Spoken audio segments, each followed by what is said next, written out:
The loud noise of pots and pans woke me up suddenly. I sat up in bed, my heart racing. Mark was already out of bed, and his side of the bed felt cold. I felt a familiar dread as I heard my mother-in-law's voice coming from the kitchen. "Mark, you should have married someone better," Eleanor said in a mean tone as I quietly moved closer, holding my breath. Even after 25 years of hearing her put me down, her words still hurt. I hoped Mark would finally stand up for me, but he stayed quiet, like always. I walked into the kitchen, trying to be brave. "Good morning, Eleanor." She turned around quickly, giving me a mean look. "Oh, look who finally decided to join us," she said sarcastically. Before I could say anything, she started complaining about how I keep the house. She criticized everything from the dish towels to how I load the dishwasher. Mark kept busy with his coffee, avoiding my eyes, even though I was silently asking for his support. "You know, Mark, if you had listened to me years ago, you could have married a woman who knows how to manage a home properly," Eleanor continued with a voice full of disdain. I felt my face turn red with embarrassment and anger. "Why didn't you defend me?" I asked Mark, my voice shaking. "Do you agree with her?" He looked down at the floor, shifting his feet nervously. "Mom, that's enough," he mumbled, but his weak attempt to stop her only seemed to make her bolder. "Don't be so sensitive, Beth," Eleanor said dismissively. "If you can't handle the truth, that's your problem." As she turned back to the stove, I saw the pain in Mark's eyes, but at that moment, I felt deeply betrayed, not just by Eleanor, but also by Mark, who promised to love and protect me. I thought I would have a peaceful weekend to myself while Mark was at his weekly golf game, but just after noon, the doorbell rang. I already knew who it was before I opened the door and saw Eleanor standing there with her lips pressed together in disapproval. "Well, aren't you going to invite us in?" she demanded, gesturing to her husband Gerald, who was standing behind her as usual. I forced a smile. "Of course, come in." They walked past me into the living room, and Eleanor looked around the room as if she were checking for dust. "I decided we should have a family lunch today," she announced, settling in on the couch. My heart sank. So much for a relaxing day off. "That's nice," I said through gritted teeth as I went to the kitchen to make something quickly. Eleanor's voice came from the other room. "Honestly, Beth, I don't know how you can live in such a mess. Have you even cleaned this week?" I took a deep breath, reminding myself not to react, but her criticisms kept coming as I prepared a simple salad and sandwiches. "I'm surprised you even know how to cook," she said as I put the food on the table. "You'd think after all these years, you'd have learned something about being a proper housewife." Gerald stayed silent as usual, but I could feel his quiet judgment. "Why did you have to bring them here on our day off, Mark?" I asked desperately when he got home later.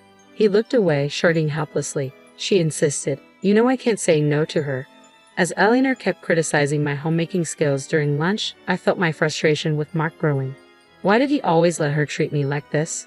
Just when I thought Eleanor couldn't be more intrusive, she announced that she was planning a big family gathering at our house without even asking me.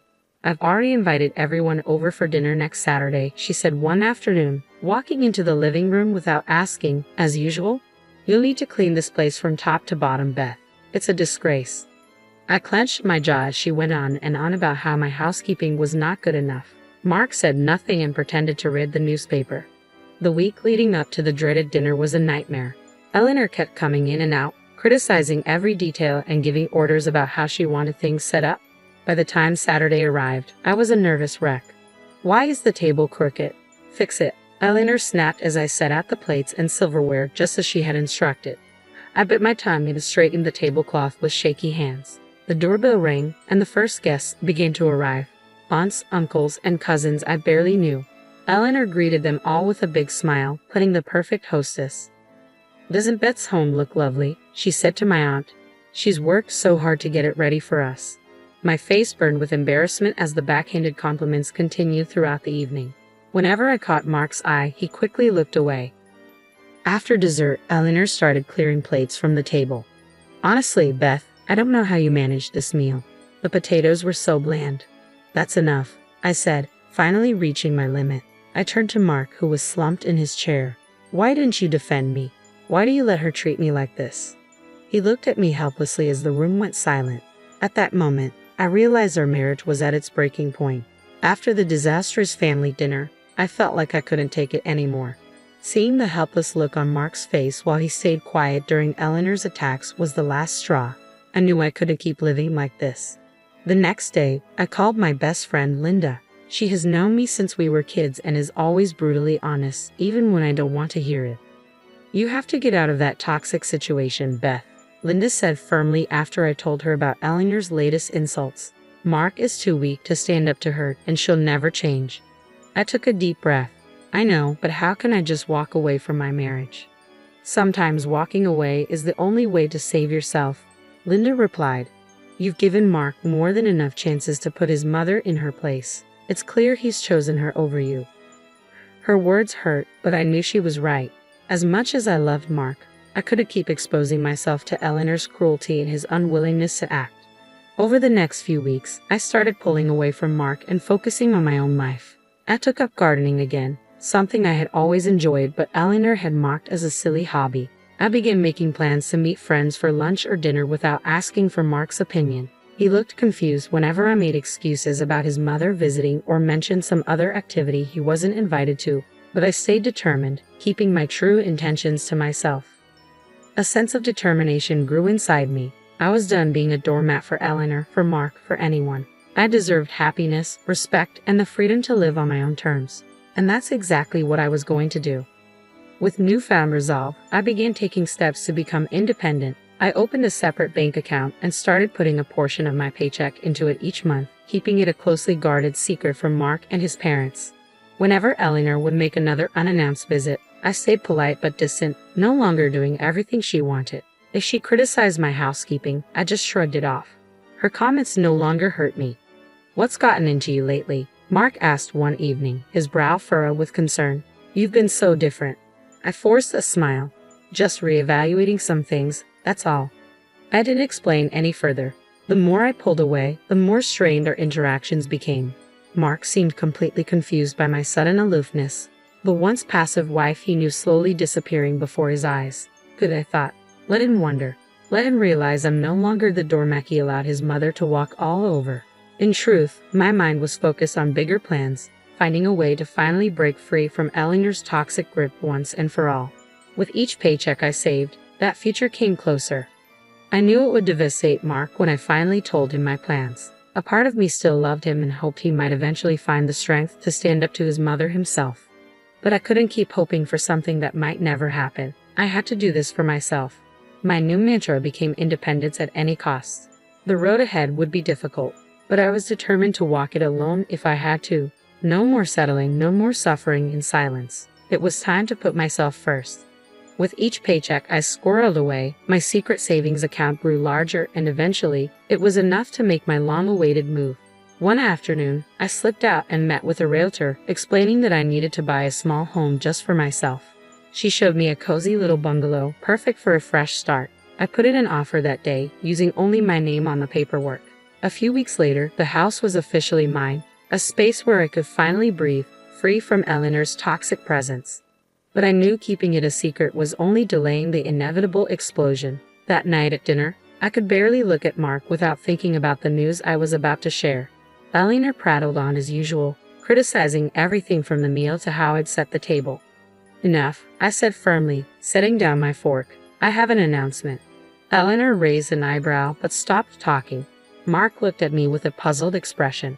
Taking a deep breath, I met his confused gaze. "I've bought a house just for me. I'm moving out." The words hung in the air as Eleanor's face twisted in anger. "You ungrateful little, how dare you make decisions like that without consulting me?" she yelled. "That's just it, Eleanor," I replied calmly. "It's my decision, not yours. I don't need your permission or approval." Mark seemed to shrink in his chair as his mother continued her tirade. I waited for him to speak up, to defend me like he never had before, but he stayed silent and sullen as always. In that moment, I felt both liberated and heartbroken. Leaving was the right choice, yet Mark's passivity showed how little he valued me after all these years. "Mother, stop," he finally mumbled. "Beth deserves her peace." After I announced my decision to leave, an uneasy silence fell over the house. Eleanor had stormed off in anger, as I expected, but it was Mark's lack of reaction that hurt me the most. He sat there with his shoulders slumped, unable to look at me, as if I had just blindsided him instead of standing up for myself after years of torment. "Well?" I asked when the silence dragged on. "You've had plenty of chances to defend me against your mother's cruelty. What are you going to do?" Mark opened his mouth, then closed it again. I could almost see the struggle within him, a lifelong tug of war between his controlling mother and his desire to please everyone. I'm sorry, Beth," he finally said, his voice barely a whisper. "You're right. All this time, I've let my mother walk all over you, over us." He dragged a hand down his face, looking suddenly much older. "I realized tonight that if I don't stop this now, I'm going to lose you for good, and that's my worst fear." Tears filled my eyes despite my determination. Hearing him actually acknowledge the dysfunction and admit how much he failed me broke through the wall I'd built. "For once in your life, you need to choose," I said, my voice trembling. "Your mother or me, because I won't live like this any longer." Mark's jaw tightened, and I saw a flicker of determination I hadn't seen in years. "I choose you," he stated firmly. "I'm done with my parents' toxicity. If they can't respect my life with you, then I'm done trying to please them." In that moment, I felt a glimmer of hope that maybe, just maybe, Mark could find the strength to prioritize me in our marriage.